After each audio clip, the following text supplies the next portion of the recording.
आजच्या भागामध्ये आपण पाहणार आहोत की पंडित आता जयंतच्या घरी आलेले असतात आणि ते बघत असतात की जयंतच्या घरी तर कोणीच नाही आहे.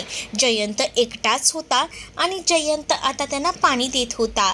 त्याच वेळेला आता जयंतच्याच घरामध्ये त्यांना जिथे जानूचा फोटो लावलेला असतो ना, तिथे मात्र त्या फोटोवर त्याने आता एक ब्लॅक कलरचा कपडा घालून ठेवलेला असतो, जेणेकरून आता कोणालाही काही समजायला नको. आणि आता जेव्हा ब्लॅक कलरचा कपडा तो घालतो तेव्हा मात्र आता पंडित यांची नजर जाते. पंडित बघतात, पंडित म्हणतात की काय आहे इथे. पंडित विचारतात सुद्धा. त्यावर तो सांगतो की माझ्या बायकोचा फोटो आहे. सतत मी तो माझ्या बायकोचा फोटो असं ओपन ठेवत नाही. जर ओपन मी फोटो ठेवला तर तिची आठवण येते ना, म्हणूनच मी घरात एकटा असताना कधीतरी उघडून बघतो फोटोला, असं काहीसं म्हणतो. त्यावर पंडित म्हणतात की आपल्याला गाणं गायचं आहे, पण आता प्रेक्षक कुठे आहेत. पण आता पंडित यांना हे माहिती नसतं की प्रेक्षक वगैरे कोणीसुद्धा नसतं. पंडित आता त्याला विचारतात. त्यावेळेला पंडित यांना तो म्हणतो की खरं तर प्रेक्षक म्हणजे मीच आहे. मग आता त्यांचं गाणं ऐकायला प्रत्यक्षात प्रेक्षक म्हणून कोणी नसतं. मग त्यांना त्यांच्या आवाजाची दाद तरी कशी मिळणार. त्यामुळेच ना ते थोडे नाराज असतात. आणि जेव्हा ते नाराज असतात ना, तेव्हा ते मात्र बोलून दाखवतात की म्हणजे तुम्ही माझ्या कलेचा अशा पद्धतीने चुकीचा वापर करताय. मला ना तुमची ही गोष्ट बिलकुलही पटलेली नाही. नाही म्हणजे नाही. मी इथे या कार्यक्रमात गाणं गाणार नाही, असं डायरेक्टली वॉर्निंग देतच त्यांनी सांगितलेलं असतं. अक्षरशः तो हात जोडतो, त्यांचे पाय धरतो, म्हणत असतो की प्लीज प्लीज माझं ऐकून घ्या, माझ्यावर दया करा, असं तो रिक्वेस्ट करतच बोलत असतो. दुसरीकडे जानू आता झोपलेली असते आणि जानू झोपलेली असताना तिला ना आता डोळ्यासमोर सारखं ते चित्र येऊ लागतं. म्हणजेच तिच्यावर जयंत कशा पद्धतीने जबरदस्ती करायचा आणि या सगळ्या गोष्टी तिला सारख्या त्रास देऊ लागतात. त्यामुळे ती आता एकदमच धडकन उठलेली असते, इकडे तिकडे पाहू लागते. मग तिला कळतं की हे तर तिला पडलेलं स्वप्न होतं. मग ती स्वतःला सावरते.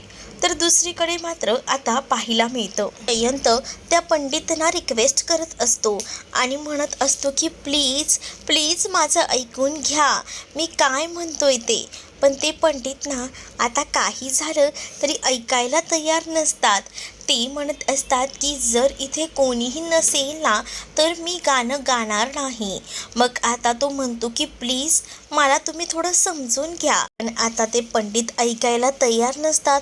तर पंडित मात्र जयंतला म्हणत असतात की सॉरी, पण आम्ही असं गाणं वगैरे गात नाही. त्याच वेळेला आता रडून रडून म्हटलं जातं. मग आता तो म्हणतो की हे घ्या, मी तुम्हाला तुमचं पुरेसं मानधनही द्यायला तयार आहे. आणि असं बोलून तो आता मोठ्या रकमेचा चेक त्यांच्या समोर ठेवतो आणि त्यांना म्हणतो की प्लीज आता तरी समजून घ्या, माझी गोष्ट ऐकून घ्या. मग काय, आता ना ते गाणं गायला सुरुवात करतात.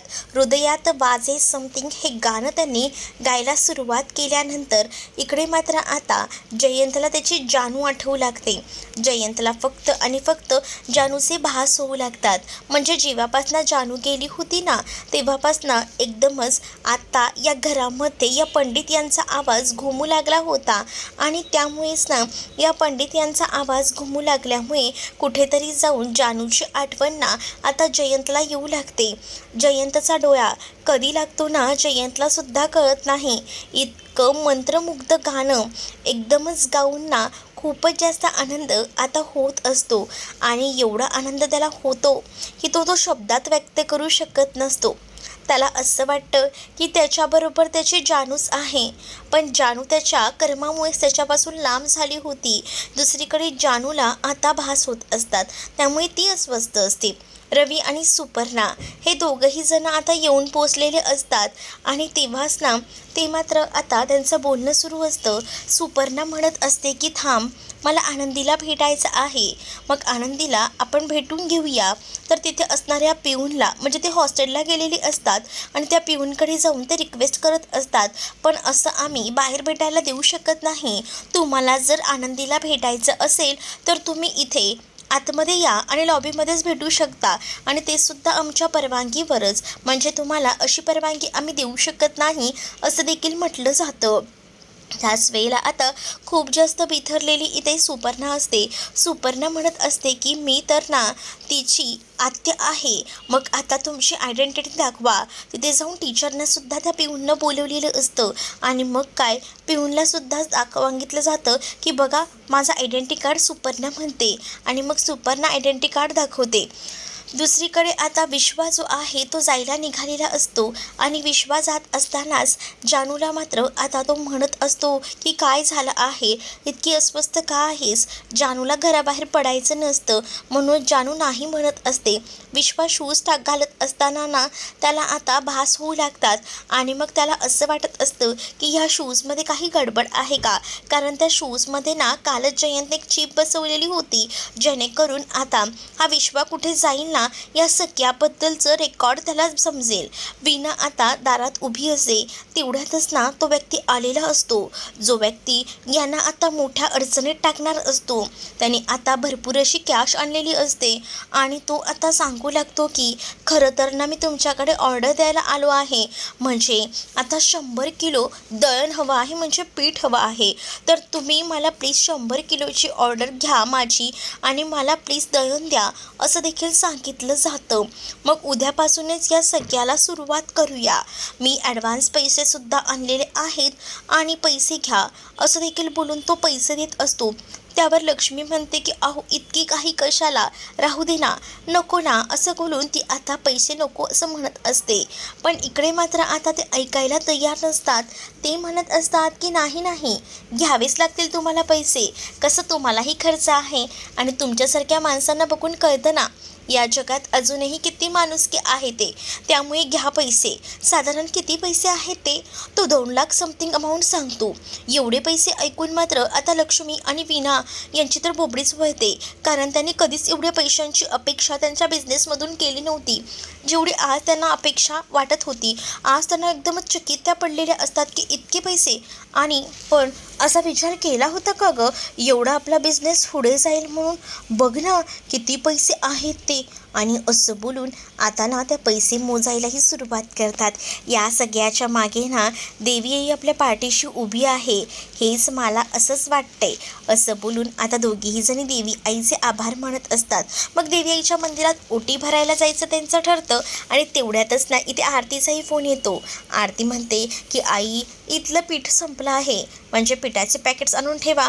प्रत्येकजण येऊन येऊन सांगते त्यांच्या चपात्या चांगल्या टम्म फुगल्या आहेत, भाकऱ्याही छान लुसलुशीत झाल्यात म्हणून याल ना पीठ घेऊन. हो ग अगं आम्ही देवळातच यायला निघालो होतो, येतो घेऊन असं आता ती म्हणू लागते. आणि त्यानंतर मात्र आता ती फोन ठेवते.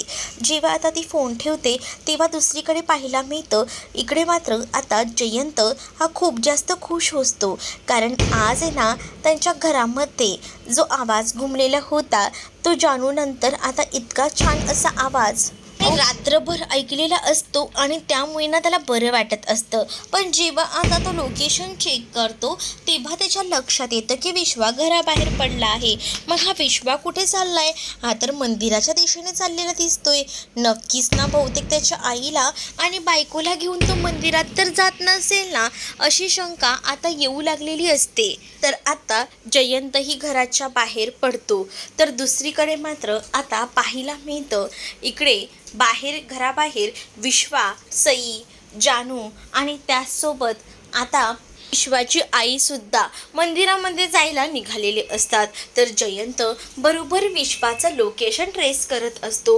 विश्वालाही शंका येते, विश्वाला डाऊट येतो की नक्कीच काहीतरी गडबड झाली आहे. तर आता तो तिघींनाही सांगतो की तुम्ही देवळात जा, मला ना जरा अर्जंट काम आहे, मला ते काम करावं लागेल. मग आता त्याला वाटत असतं की जर जयंतनेही त्याचा पाठलाग केला तर त्याच्या गाडीमध्ये जानूसुद्धा आहे हे समजेल. म्हणूनच ना आता तो मात्र आता डायव्हर्ट करायचा प्रयत्न करत असतो. तो म्हणत असतो की माझं जरा काम आहे, तुम्ही तिघी देवळात जा. मग आता तिघीही जणी देवळामध्ये जातात. मग आता विश्वाला मनातून वाईट वाटत असतं की जानूला देवळात तर पाठवलं आहे, ती तिथे सेफ तर असेल ना. अशी सुद्धा मनामध्ये त्याच्या कुठेतरी अशी चलबिचल होत असते. इकडे सुपर्णा आणि रवी आनंदीला भेटायला गेलेले असतात. तर तिथे आता लॉबीमध्ये बसवलं जातं आणि तेवढ्यातच ना तिथे आनंदी येते. मग आता त्यांनी एक डेअरी मिल्क आणलेली असते आणि बहुधा त्या डेअरी मिल्कमध्ये ना काही मिक्स करून त्यांनी आणलेलं असतं, ज्याचे परिणाम आनंदीवर दिसायला हवेत असंच त्यांचं असतं. आता आनंदी जी आहे ती त्यांना भेटायला येते. आनंदीला बघून आता सुपर्णा खूप जास्त खुश होते. सुपर्णा आता आनंदीला म्हणू लागते, तुला भेटून कसं वाटलं, आठवण येते का गं, असं मुद्दामूनच ती विचारते. नाही, काय झालं मग, अगं इतकी नाराज कायस, मी तुला भेटायला आली आहे, असं आता सुपर्णा आनंदीला म्हणते. तर दुसरीकडे दिव्यामध्ये जानू आणि त्याचसोबत सई या दोघीही जणी अशा बोलत बोलत पुढे चाललेल्या असतात. तर आधीच ना ओटीचं सामान घ्यायला विश्वाची आई गेलेली असते. तेवढ्यातच ना जानू आणि सईच्या मागून एक मुलगा येतो आणि तो सईला जोरात ढकलतो. सईला एका बाजूला घेतो. त्याच्यासोबत अजून एक मुलगा असतो आणि तो आता सईची छेड काढू लागतो. सई म्हणत असते की काय चाललंय, सोडा सोडा, कोण आहात तुम्ही, सई बोलत असते. जानू एका साईडलाच उभी असते. तर जानूला मात्र आता आठवतं की आपल्या भावनाताईवर सुद्धा असाच एकदा हल्ला झाला होता. दुसरीकडे मात्र आता पाहायला मिळतं, इकडे मात्र या आनंदीला कॅडबरी दिली जाते आणि कॅडबरी खात असतानाच अचानक ना तिला चक्कर येते आणि तिथे जागेवरच कोसळते. जशी ती जागेवर कोसळते ना, तिथे पिऊन आणि बाकीसुद्धा येतात. तर आता तिथे असणाऱ्या टीचर लगेचच भावनाला कॉल करतात आणि आनंदीला चक्कर आली आहे आणि आनंदी जागेवर कोसळली आहे याबद्दल भावनाला सांगतात. भावनासुद्धा हे ऐकून चकित होते. मग भावना विचार करते की काय झालं. ती सिद्धिराजला बोलवून घेते आणि सिद्धिराजला घडलेला प्रसंग सांगते. सिद्धिराज म्हणतो की काय झालं एवढं, अहो आपण कालच म्हणत होतो ना आनंदीला भेटायला जायचं, बघा ना आज आनंदीची तब्येत अचानक बिघडली, आपल्याला लगेच निघावं लागेल. दोघीही जणी लगेचच निघतात. तर दुसरीकडे मात्र आता देवळामध्ये लक्ष्मी आणि वीणा गेलेले असतात. आता त्यांना त्यांच्या बिझनेसमध्ये खूप छान ग्रोथ मिळतोय हे बघूनच आनंद होतो. आणि आता जवळजवळ ती देवी आईला प्रार्थनाच करत असते आणि म्हणत असते की इतकी भरभराट होते ना की स्वप्नात सुद्धा विचार केला नव्हता, अशीच भरभराट होऊच जाऊ दे असा विचारच करून देवीसमोर दोघी हात जोडतात. बीनाला तर खूप छान वाटत असतं. ती हेही विचार करत असते की किती चांगलं झालं ना, म्हणजे आपल्या आयुष्यामध्ये किती सुख आले. एवढे दिवस फक्त ह्यांच्याच पैशांवर मी जगत होते, पण आज तर मी स्वतः कमवते, त्याच्यामुळे मला वेगळाच कॉन्फिडन्स आला आहे. तेवढ्यातच गुरुजी तिथे येतात आणि प्रसादाचा नारळ देतात आणि तुमच्या तिन्ही मुलींना हा नारळ खाऊ घाला असं देखील प्रसादाचं सांगतात. मग आता तिला जानूची आठवण येऊ लागते. दुसरीकडे त्याच मंदिराच्या बाहेर जिथे लक्ष्मी आणि वीणा केलेले असतात ना, त्याच मंदिराच्या बाहेर हा प्रसंग घडत असतो. म्हणजेच काय, तर तिथे आता गुंडना सईला छेडत असतात आणि तेव्हा जानू हे सगळं पाहत असते. जानूला राग येत असतो. तर दुसरीकडे मात्र आता टेन्शनमध्ये विश्वाची आई असते आणि ती त्या गुंडांना म्हणते की ए काय करताय तुम्ही, सोडा सोडा तिला. पण ते गुंड कसले ऐकतायत, ते गुंड काही केलं ऐकायला तयार नसतात. मग आता जानू आपला पदर वगैरे खोचत असते. इकडे आता अचानकपणे या लक्ष्मीला आधी तर ही ठीक होती, आता हिला अचानक चक्कर येऊ लागते. बहुतेक ना ही ना देवळामध्ये गेल्यावर तिला बरोबर चक्रा येत असतात. काय करते देवालाच माहिती. आता वीणा तिला त्या इथे बसवते. तर दुसरीकडे मात्र आता जी ही जानू असते ना, ती नेमका आता तोच नारळ जिथे आता लक्ष्मीला त्या गुरुजीने नारळ दिलेला असतो, त्या परडीतला नारळ लक्ष्मीचा ती उचलते आणि तो उचलूनच आता ती त्या गुंडांना मारायला जात असते. म्हणजेच ना ते गुंड असतात आणि त्या गुंडांवर ती आता बरोबर निशाणा साधणार असते. दुसरीकडे आता आनंदीला अजूनही शुद्ध आलेली नसते. भावना आणि सिद्धू आता तिथे येऊन पोचलेले असतात आणि ते आता म्हणू लागतात की पिऊनला काय झालं आहे. दोघंही जण धावत पळत तिथे जातात आणि लगेच आता आनंदीला पाहतात. आनंदी अजूनही बेशुद्ध असते. आनंदीला आता काय झालं असेल असं टेन्शन त्यांना आलेलं असतं आणि त्याच वेळेला आता तुम्ही आनंदीकडे लक्ष दिलं नाही का, अचानक काय झालं, तिने काही खाल्लं होतं का, असंही आता विचारलं जातं. त्याच वेळेला त्या टीचर काहीच बोलत नाही, त्या शांत असतात. पण आम्ही डॉक्टरांना बोलवून त्यांच्यावर उपचार केले आहेत असंही आता सांगू लागते. मग दुसरीकडे मात्र आता काय नेमकं घडलं होतं ते सांगाल का. आता त्या त्याच शाळेच्या बाहेर नेमकं येऊन पोचलेले असतात. इथे असणारे हे आनंदीचे बाबा म्हणजे श्रीकांत इनामदार, तेही आता तिथेच येऊन पोचतात आणि इकडे तिकडे आता बघत असतात. इकडे मात्र भावना आता आनंदीला उठवायचा प्रयत्न करत असते, पण आनंदीला काही शुद्ध येत नसते. भावनाला संताप येतो. भावना ओरडते आणि म्हणते की तुम्हाला काही कळतंय का? तुम्हाला मी मगासपासून विचारते, डॉक्टरांनी कोणत्या गोळ्या दिल्या आहेत, काय दिलं आहे, तर ते तर मला कळू दे. त्यावर आता भावनाची काळजी सिद्धूला समजत असते. म्हणून सिद्धू आता भावनाला शांत व्हायला सांगतो आणि त्या मॅडमना म्हणतो की तुम्ही सांगू शकता का काय उपचार झाले आहेत ते नेमके? कारण बघा ना, तिची आई किती काळजीत आहे. काय घडलं होतं नेमकं सांगू शकता का? तेवढ्यातच आनंदीला शुद्ध येते. आनंदी आईला बघते आणि मिठी मारते. इकडे विश्वाला जानूची काळजी वाटत असते. तोही विचार करत असतो की जानू ठीक तर असेल ना? मी जानूला या लोकांच्या हवाले केलं आहे, ती ठीक असेल ना? असे अनेक विचार ना डोक्यामध्ये येऊ लागतात आणि त्यामुळेच ना आता मात्र विचार करण्यासारखी गोष्ट झालेली असते. जयंतसुद्धा ना बरोबर त्या विश्वाच्या मागे मागे त्या लोकेशनला जात असतो, जेणेकरून आता त्याला काही झालं तरी पाठलाग करून या सगळ्याचा पाठपुरावा करायचा असतो. इकडे आता बरं वाटत असतं. वीणा म्हणत असते लक्ष्मीला, काय वाटते आता, बरं वाटतंय का? लक्ष्मी म्हणते हां बरं वाटते. मग आई आपण एक काम करूया का, इकडनं डायरेक्ट रिक्षा करून घरी जाऊया का? हे काय, माझी वीणा कधीपासून पैसे एवढे उडवायला लागली? नाही, माझी वीणा अशी नाही आहे, मला माहिती आहे. एवढे पैसे सांभाळून ठेवणारी माझी ही वीणा आज अशी कशी वागायला लागली? नाही आई हो, तुम्हाला बरं वाटत नव्हतं ना म्हणून म्हटलं. काही नाही, आता मला बरं वाटतंय, आपण चालत जाऊया. त्याच वेळेला आता ती परडीतला नारळ बघते तर तो नारळ गायब झालेला असतो. का नारळ कुठे गेला? पण त्याच वेळेला जानूने तो नारळ घेऊन ना त्या गुंडांच्या डोक्यात मारलेला असतो. मग आता बीनाही ते समजवते, आई जाऊ दे, प्रसादाचा नारळ होता ना, तो कोणाच्या मुखाला लागला तर काय झालं, असं बोलून ती आता इकडे मात्र समजावू लागते. आता दोघीही जणी घरी जायला निघतात. तर दुसरीकडे मात्र आता पाहायला मिळतं, आता भावना जी आहे ती आनंदीला विचारते, तुला बरं तर वाटतंय ना? काय झालं होतं बाळा? काही प्रॉब्लेम आहे का? तू काही खाल्लं होतंस का? सांग ना, सांग. आईला सांगणार नाही का? पण तरीसुद्धा ती आता शांत असते. तिला आता भीती वाटत असते की कसं सांगू, कारण तिला ना सुपर्णा आणि रवी भेटायला आले होते. तर दुसरीकडे जयंत आता त्या लोकेशनला येऊन पोचलेला असतो आणि जेव्हा त्या लोकेशनला येऊन तो पोचतो तेव्हा त्याची नजर इकडे तिकडे बघत असते. तो शोधत असतो की हेच तर लोकेशन दाखवते, हेच ते देऊळ आहे. इकडेच तर नसेल ना? तर पुढील भागामध्ये ना डायरेक्ट ना जयंत आणि त्यासोबत हा विश्वा हे दोघंही जण समोरासमोर येतात आणि ते एकमेकांना प्रश्न विचारत असतात.